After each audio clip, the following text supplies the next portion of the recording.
Bienvenidos. This is Latinos Who Thrive, the podcast where we break barriers, rewrite narratives, and unlock the limitless potential within our community. I'm your host, Victor Escalante. And I believe that every Latino has a story of resilience, ambition, and triumph waiting to be told. Here we bring you the wisdom of successful entrepreneurs, visionary leaders, and bold change makers who are turning challenges into opportunities and dreams into reality. This is more than a podcast. It's a movement. It's about owning our power, embracing our culture, and thriving in every aspect of life. So if you're ready to rise, break through, and create a legacy, you're in the right place. Let's ignite the fire within you because Latinos don't just survive, we thrive. This week, we have the inspiring story of Chef Carlos Garza, who has climbed up the food chain to become a top-notch chef in a prestigious restaurant in Chicago. So let's get on with it.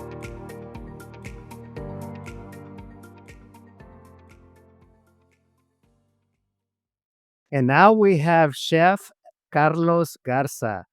Chef, we've been trying to do this for over 6 months. Welcome to Latinos Who Thrive. Yeah, it's been a while since we've been in connection with it, and finally we're making this live and make it happen, and make it to happen. So which is amazing. It's been a while, but I'm glad and really excited and happy to be with you. 2025 is your year. Okay, so tell us, Chef Carlos, where are you originally from? I am from Mexico. My background is Mexican. Um, from the state of Jalisco, Guadalajara, Hmm. where the food is amazing. Beautiful city, beautiful women, Las Tapatías. I'm from Jalisco myself, so I speak from experience. And I mentioned to you, I taught at the University of Guadalajara. Yeah, that's what you were telling me, and those are the memories in my childhood going to the Estadio Jalisco to watch soccer and just to play around there, which is amazing. There's a lot of activities to do in Guadalajara. So that's where I came from. That's my background, Jalisco, Guadalajara, and like I said, I just fell in love with food in my younger age, and until right now, at the age and I am, I still love being around food and still exploring, learning, and studying more because there's always more to learn in this. So that's what I love to do. That's where I find my playground. Guadalajara is an interesting city for different culinary experience. Gastronomia is the Yeah, proper term, yeah, that's right. uh, because it's a blend of French, it's a blend of Lebanese, it's a blend of Spanish, a blend of indigenous cultures, and I'm sure there's other also the German culture. So so you were immersed in a city that is rich and vibrant in different culinary taste. Yeah, Uh, that's right. did you dream about being a chef when you would grow up when you were young? No, actually, not really. I just I had a not really dreaming to become a chef, to be honest. But I do remember, because the my mom used to work in a small restaurant there. They call them fondas. There you go. That's right. And then that's where she used to work there, and a lot of times, going there, visit her, and be there. So I was a kid, so I spent a lot of times with her, and then from there, I also helping other people because, like you mentioned, in Guadalajara, the restaurants and fondas and places to eat, they're everywhere. It's a big food city, but I didn't have a dream about becoming a chef, honestly. But for some reason, I still bringing memories back to, when I was a kid, is that I really truly enjoyed cooking and putting things together in the kitchen. I that's I still remember one of my first things to do. It was was like a flan kind of thing, Hmm. or that was kind of like my first around when I was like 10 years old, 11 years old. I was already practicing recipes at home with my mom and also in school at that age because I was taking like around 10, 11. It was a teacher in school that was giving us like cooking lessons. And I gotta tell you, now bringing those memories back to now, I truly, truly enjoyed every single class with a teacher at the age of 10. There's another podcast interviews where I been part of it that I shared the story of that I have my recipe book when I was like 10 years old.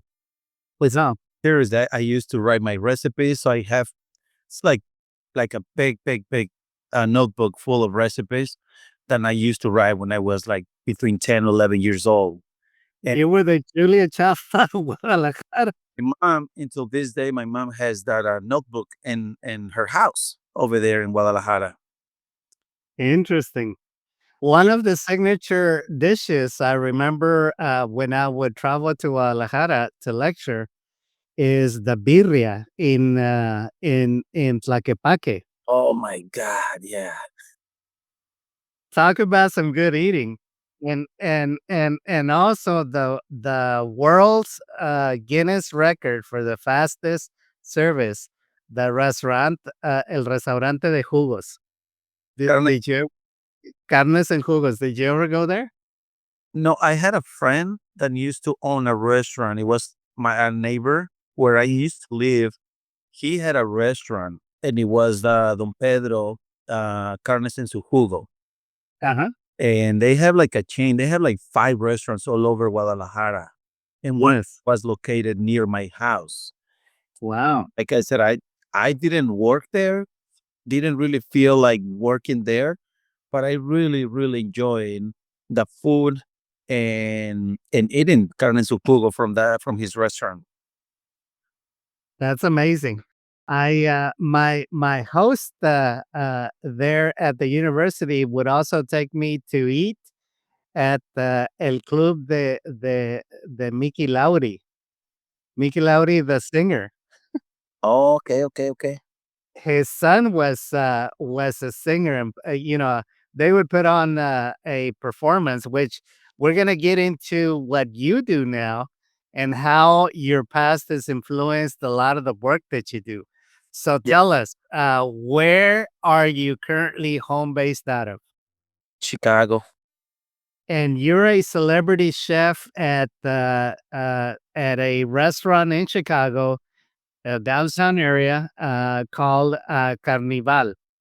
That's exactly right. Yeah, Carnival is a restaurant located in the city of Chicago, the Windy City, known as the Chicago, the Chi Town of Windy City.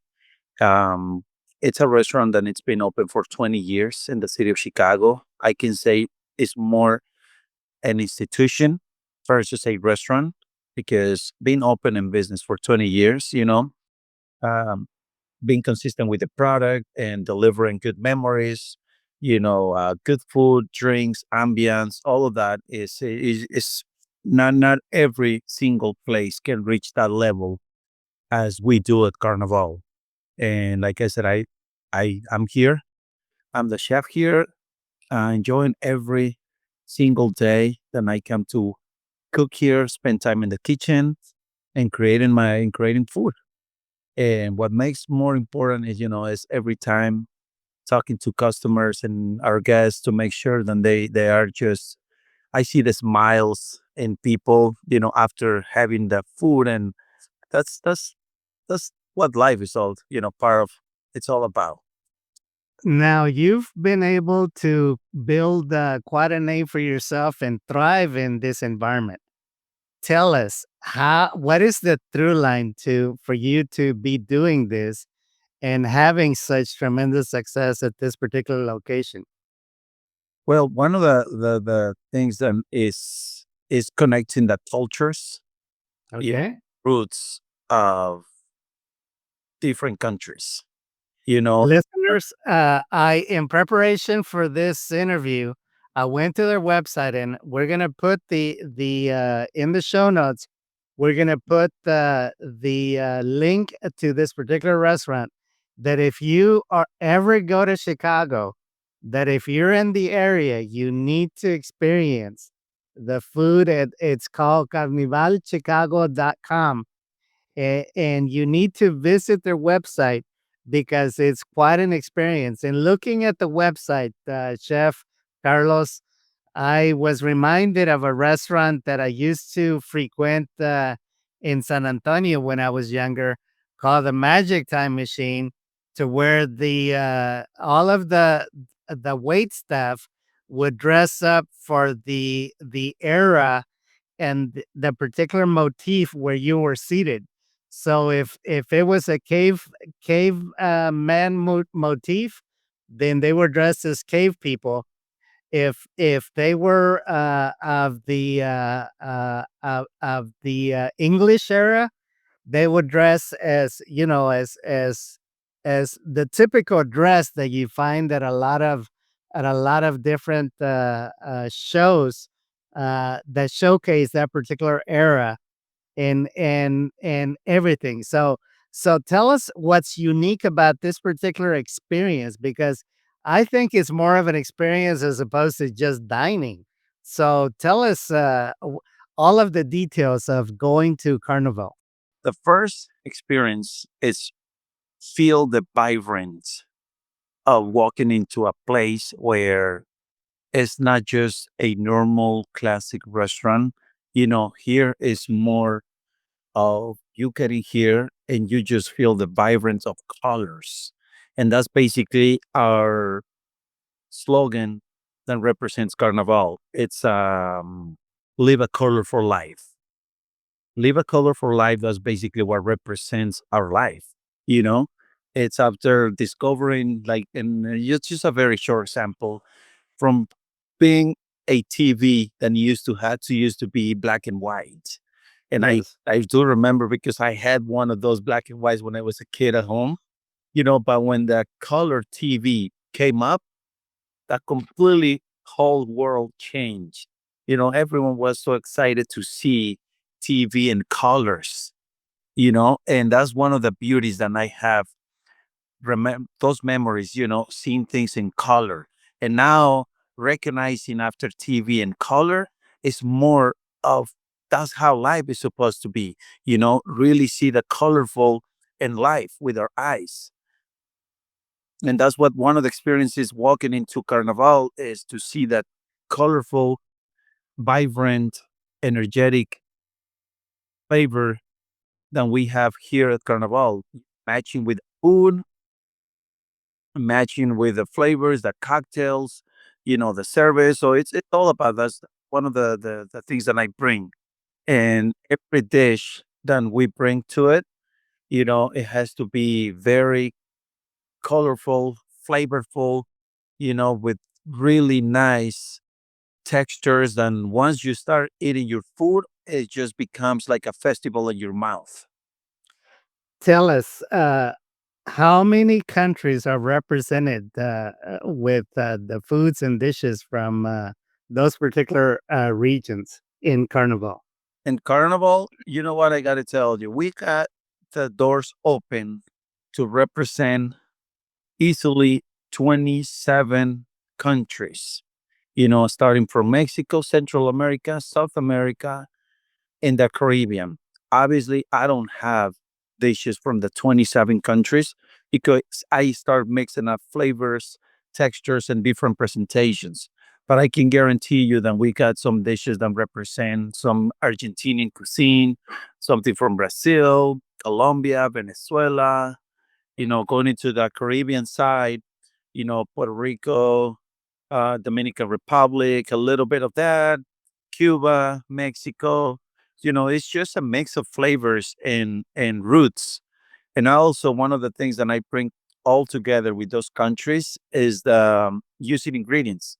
Ingredients are key for me to understand the culture and also the flavors that bring together. So I connect with very natural and simple ingredients and just transform those natural ingredients into a explosion of good flavors.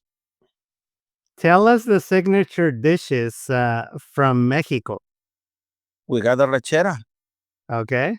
but we got a really, really good arrachera. Actually, we're really known for arrachera than the best in the city because why? I just buy like really high end quality of a skirt steak, which is arrachera, and make sure it's marinate properly, season it properly, and cook properly. So that's one of the things that I bring from there. The arrachera is the really really good one, and then from there we got dishes from Cuba, something with pork, ropa vieja, and then we got like Caribbean coconut shrimp, and then some steaks that represent Brazil, Argentina, arepas from Colombia, Venezuela, ceviches from Peru and Mexico. So that's what those are those ones. I have beef short rib braised barbacoa style as well. So tell us, you put on different big banquets for corporations and different groups. What do people typically say? What are some of the comments that people typically make after dining at Carnival? A wow factor. Okay. It's an amazing experience, because we do different. We deliver a different experience, because once again, when it comes to food, I just don't like to serve like kind of like the classic banquet food than on some other places just go for the classic. I do and explore more different flavors and different experiences when it comes to food, because for so many years, you know, people have the perspective of banquet food, almost coming out of the hot box, Yeah. pre-plate, you know, The rubber chicken, the rubber chicken. and some steamed veggies. Yes. Don't remember what it was like steamed veggies, roasted potatoes or mashed potatoes, steak or chicken, Yes. and then from there, like we went completely to change that side of it, completely do something different where doesn't have to be veggies, steak, and potatoes. We do a lot of different type of flavors, cuisines, countries that represent like our buffets. Our buffets are not just a classic buffet. It's a buffet from a specific different countries. That's kind of like what we do. Moving different countries, bringing their food, their roots, and then we put it into a buffet. So that's what it makes a difference. Each room, it's really colorful, really cool, completely different, and that's what it makes us unique when it comes to private events and banquets. Talk to us about the 8 to 10 course menu that you prepare in front of different patrons. That one is very exciting. I'm glad you're bringing that up because that's really cool. You know, After having the really big station, I mean, the big restaurant, we had a space there where we were serving the guacamole and ceviche and seafood. And it was more called as the seafood bar. But and then he came up with an idea, that idea of talking the manager and bringing the ideas of bringing alive cooking there for like more of an intimate, let's say like 10 course intimate experience and cooking in front of the guests. The general manager was bringing the idea and were telling me about it. And I'm like, man, that's really, really, really cool. And then we work it out to bring it up to life. And we did. And the name of it, that came up with it was comal. And comal is because in our culture, having a comal at home is very classic. Sure. It's Also on the street, you have a lot of street tacos vendors. they use a big comal to They use a big comal. us, things like that. It's Yes. comal on the streets. So we took that concept and we put a big piece of it, set it on the table in the middle of it, and we start bringing all the dishes together in there. So it's a 10 course meal that basically we go from what I want to bring is bring different countries. Okay. A lot of a base in like Brazilian cuisine, but I want to explore different countries, where I can just use the name of it and transform that dish into completely different. So it's a very fine dining experience. I can say and call it more of an intimate experience, close to the chef cooking there in front of you and bring you the dishes right there. It's completely different than just going out for a restaurant or other chef's tastings. It's more like there in front of you, 10 courses where the chef is preparing every dish and put it right there in your hand. So it's an amazing experience. We do it Thursday, Friday, and Saturday, Okay. and we're just exploring that side of it. And so far, we bring people that have had the experience, are loving it, and we're very excited to keep cooking for more guests and to show them a really good experience from ourselves and just moving into different countries. Talk about the show and dinner. Is this like a dinner and show extravaganza? No, that's more, we call it like Copa Carnaval.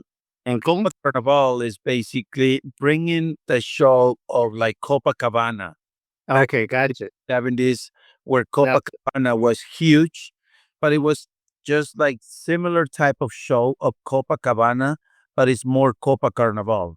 What okay. is just based here, doing it in a unique way of how Carnival knows how to like put events together, which is amazing.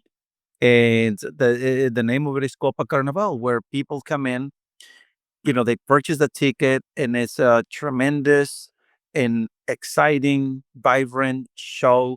And I gotta tell you, like, if people really book to it, there's no regrets behind because it's a one-time life experience, or even more than that, because you This is like this is singers. like this is like Circus Soleil with a dining experience. Imagine Because that. Imagine that. That's great. yeah, because I understand there's fire throwers, aerialists, tap dancers, and I'm sure all kinds of other entertainment. Yeah, it's a lot of different type of entertainment, and it's just an amazing show. The one that like in the beginning, one of them that threw me off. It was a lady in a bathtub, and I still talk about it. Sometimes the general manager tells me about it when the lady, because it's a lady that puts herself on fire. Wow. She grabbed some sort of there's like a foam. I'm sure she's protected with all of that, but she Yes. like some sort of foam on her skin, and then Okay. puts herself on. I'm like, Wow. You're listening to Latinos Who Thrive with special guest Chef Carlos Garza. We'll be right back. Ready to transform your mindset, career, and life? Join Victor Escalante, a certified neurolinguistic programming trainer with over 30 years of experience, for the 2025 NLP certification training starting January 26th. Listen to what one former student had to say. This training was a game changer. Victor's expertise helped me break through mental blocks and elevate my career to become the chief operating officer of my company. Whether you're a coach, entrepreneur, or leader, this transformational program will give you the tools to master influence, enhance performance, and create lasting change. Seats are limited. Call 713-992-8279 or reserve your spot now by emailing victor@victorescalante.com. You will be glad you did for the rest of your life.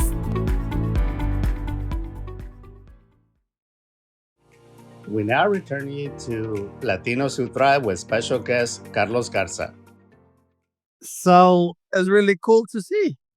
I want to get really personal with your personal story. Yeah. To what do you attribute your passion and your success at what you do? Talk about who influenced you. You've already told us about your mother and how you helped her in the kitchen.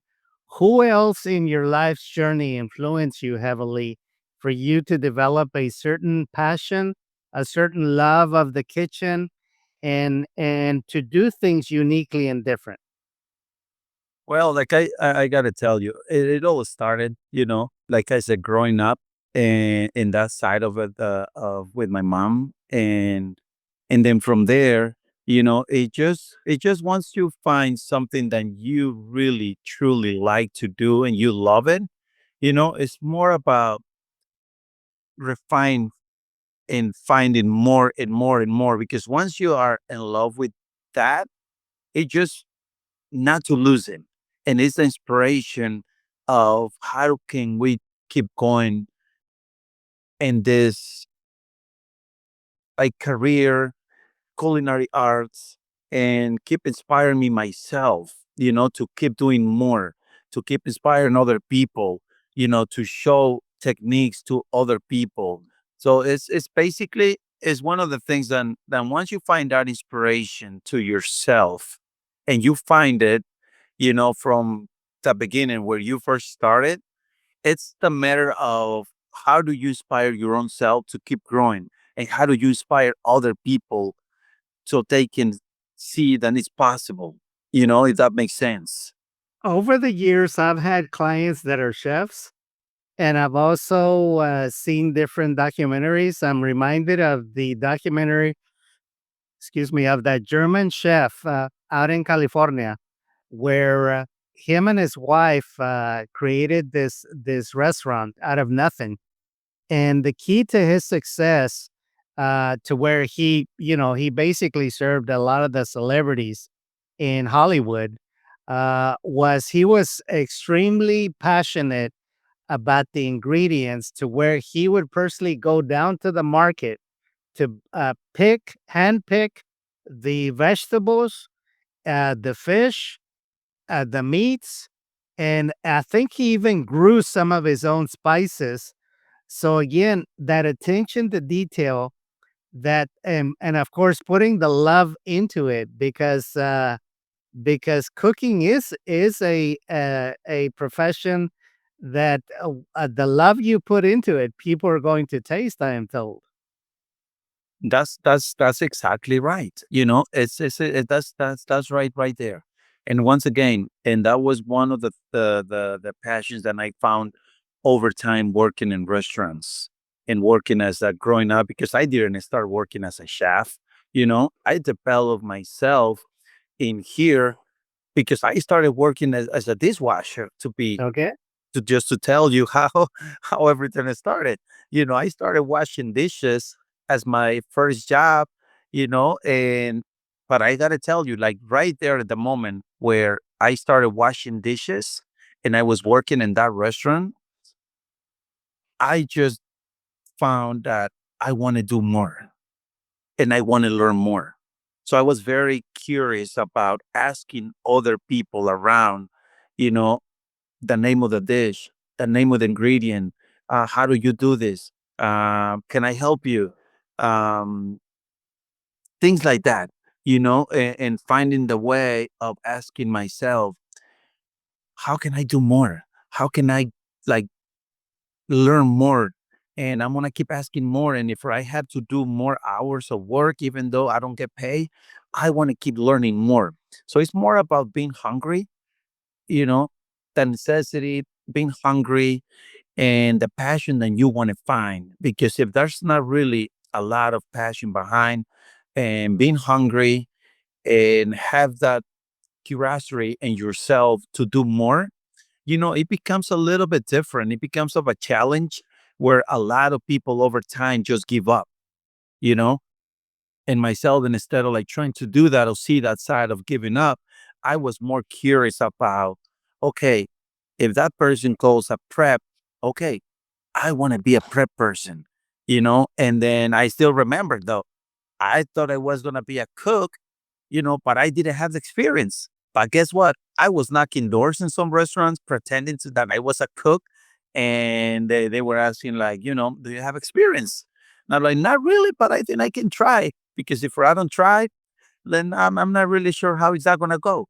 So I failed, though. I got to tell you, I failed many times because I didn't have the experience to become a cook, but that didn't really take me, or give up on it. I was just keep going with it, and Well, keep going. after being rejected and being maybe losing your job? What kept you going? What inspired you? Well, like I said, and that side of it is okay. If this was not possible, because I gotta tell you, sometimes with you get rejected, you know, you feel like defeat in a way, because you just feel like, man, I gotta keep going.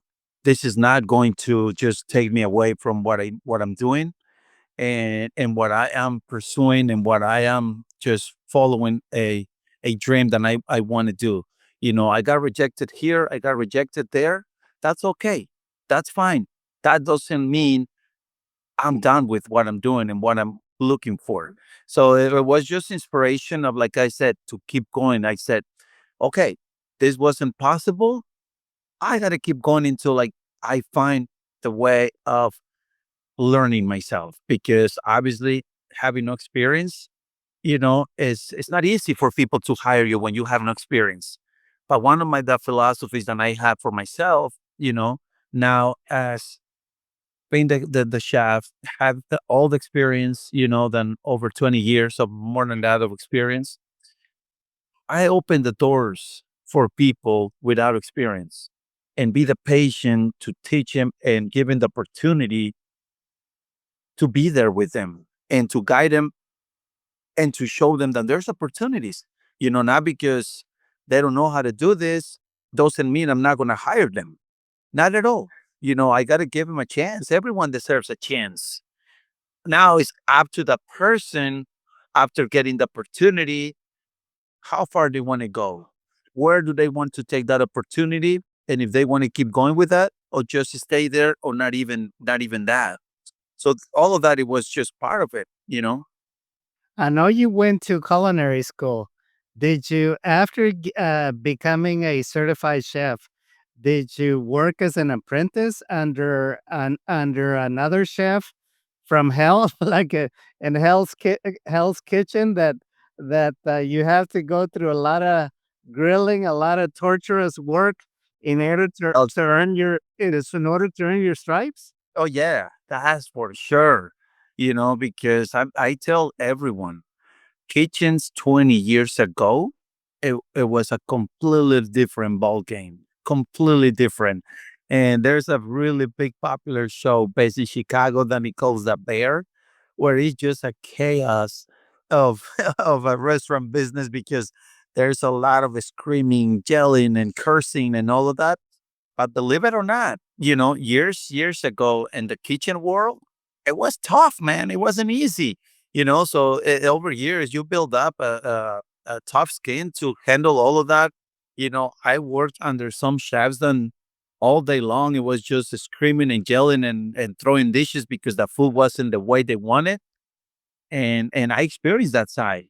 So one of the things is with culinary school that you're bringing that up is that a lot of folks, a lot of kids, adults, or whatever, whoever wants to go into culinary arts, you know, it's a small, sometimes not mistake, but misunderstanding that not because you finish your culinary arts school and you are pre-qualified to be a chef, doesn't mean someone is going to hire you to be the chef, or someone is going to hire you to be already the sous chef or the junior sous chef.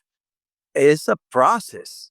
It's a process of a lot of practice, a lot of work, and more important, putting the time and the passion into it. And little by little, things just start putting together. And that's one of the times where a lot of culinary students or people that want to become chefs just give up or change careers, or they just think that it's just too much, Very because demanding, very demanding career. Yes, for yeah, sure. A lot of people that become chefs, they end up losing their family because of the long hours that they have to put in. I had one client that is a chef that he became an alcoholic because, again, to deal with the stress, he was always drinking on the job.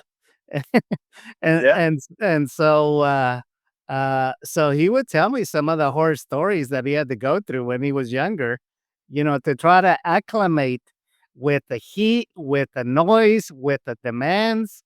And so he became a really top-notch chef that appeared in one of the national chef cooking shows.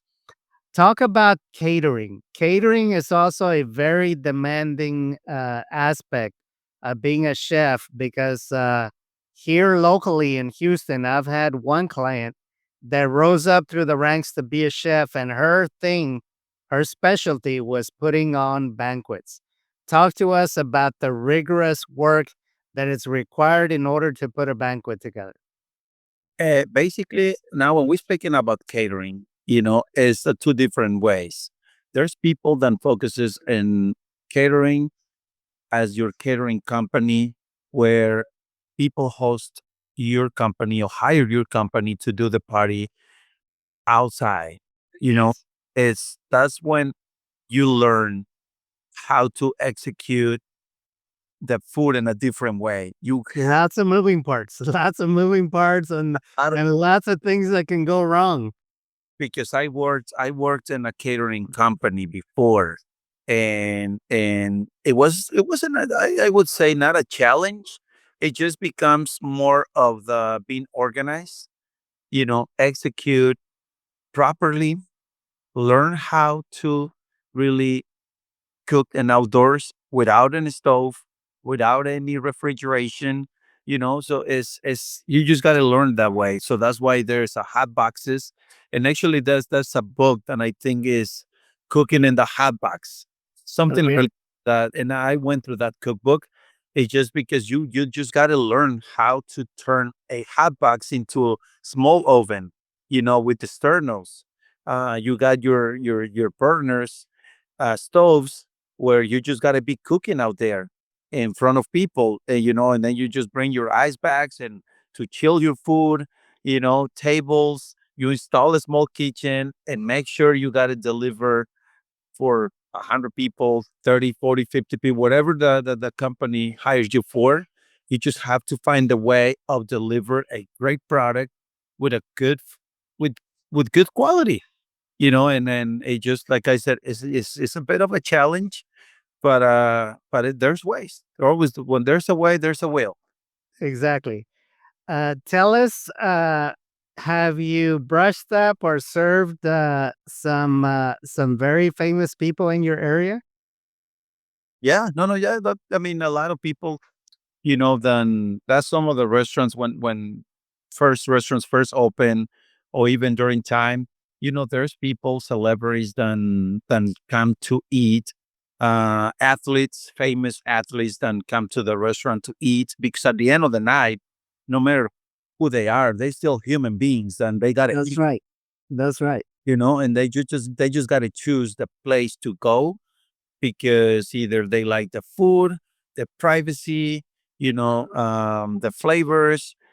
They don't want to feel more like being seen, so they're just act like any other person, and but they just like to eat the way certain foods, and if they have it in that restaurant, they go there. So that's we host, people like that, and they come here and enjoy their dinner. I have a client that is a chef and here in Houston, and he's third generation chef.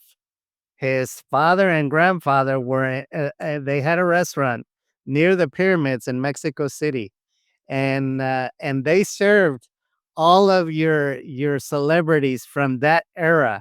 I'm talking about Alice Cooper, and the 70s and even 60s. And they would go to Mexico City and they would go dine at this particular place.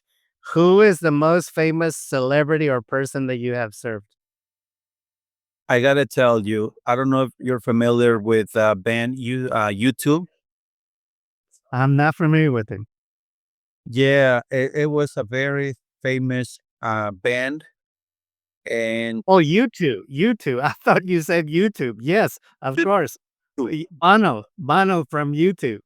yeah, yeah, he used to go to this place. It was a very good fine dining restaurant, but he loved the pastries that the chef used to make. Okay. When he was either coming to Chicago, I'm not really sure, or something, because he had a good connection with Yeah. with them, because the chef owner came from New York, and Ah, was big in LA. So when the husband and wife came to Chicago to open up a restaurant, you know, he was there having dinner, and more about the dessert course, and taking desserts to go, because for some reason, he was very attached to the flavors of that chef, pastry chef. sure. Sure. Oh, here at Carnaval, I can tell you, I remember, I mean, many people, President Obama was here, Joe Biden was here, Janet Jackson, the sister of Michael Jackson, was here. And I keep naming more and more people, but, you know, a lot of people come to Carnaval, and they've been here, for dinner experiences. Carlos, if you could give advice to your younger self, what advice would you give yourself? When I was, as being a younger, the advice was more of, and I gotta tell you, you know, if I see the Carlos maybe at 20 years old, in advice, it was more about to say, you know what, just keep going, to not give up, man. And if this is what you like to do, just go to the extreme, go hard, play hard in this career, and just keep going, just keep going. You know, just be patient. Reminds me of the chef Bourdain.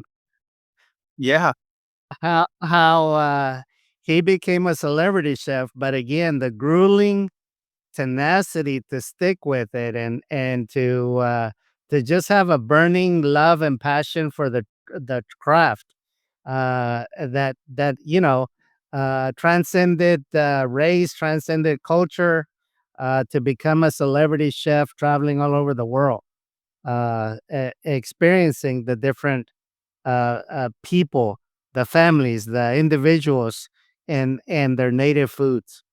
yeah, that's right. The native foods. And I gotta tell you one note that we didn't really talk about when you said about the wife and husband, then they have a garden.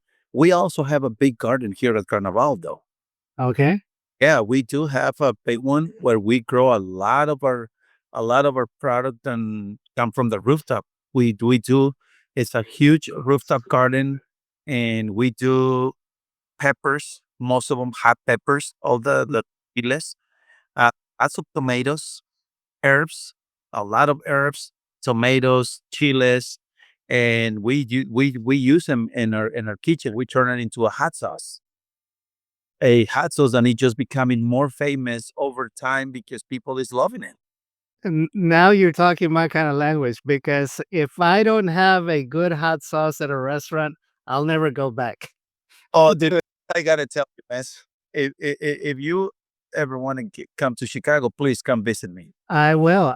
That's for sure. You are definitely on my agenda, on my bucket list, to go meet you in person in Chicago.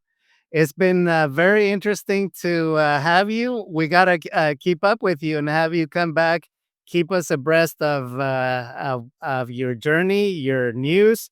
Any final words, Carlos? That's for sure. No, like I said, no, just thank you very much. I truly appreciate being here with you, sharing stories. One of the things that I keep recommending people to read labels in food, man, to understand food more in a level of being healthy. And it's not, some people think like, eating healthy is more expensive, but actually it's not. It's more about understanding food. And I recommend Yes. everyone to the more get into stores and read a little bit of the label of what is going to be a Yes. table, and what is going to be in your system. That's what I see the most. And I really advise the more Yeah. people read labels and understand food more, the better. we now have the science that tells us that our biome, our gut bacteria, is going to like certain foods, is going to dislike certain foods, and that affects your entire being, your emotions, your mental health. So you gotta feed your body a good, proper nutrition for you to have a good quality of life. Otherwise, that's where disease starts, is in the gut. Yeah, that's exactly right. And sometimes, I have three kids, and sometimes, I remember as that they were younger, they were kids, and I was hard on like, no, don't not eat this cereal. That cereal is not good for you. Read this. Do not buy it. We're not gonna buy this because this is not good for you. And until this day, sometimes they tell me like, Dad, you still want us to read labels? I'm like, yes, yes. That Absolutely, is absolutely. because so far you three are very healthy. Thank God, very healthy. Haven't experienced anything like that, but it's all about like taking care the food that goes into your system. That's correct. Well, we're gonna have to leave it there. Thank you so much. I enjoyed this interview, And then talking forever. we'll following you. We'll have you back for another interview. Okay. Yeah, that's for sure because we can keep going with this and keep talk about a lot of more, man. But I just truly appreciated the time you took and to go over this interview and this podcast. I'm gonna follow up. I don't know where we can follow you or to hear more stories about all that. I will send you all of the details. Okay. That would be amazing, seriously, to hear more stories about it. Absolutely. Take care, hermano. Thank you.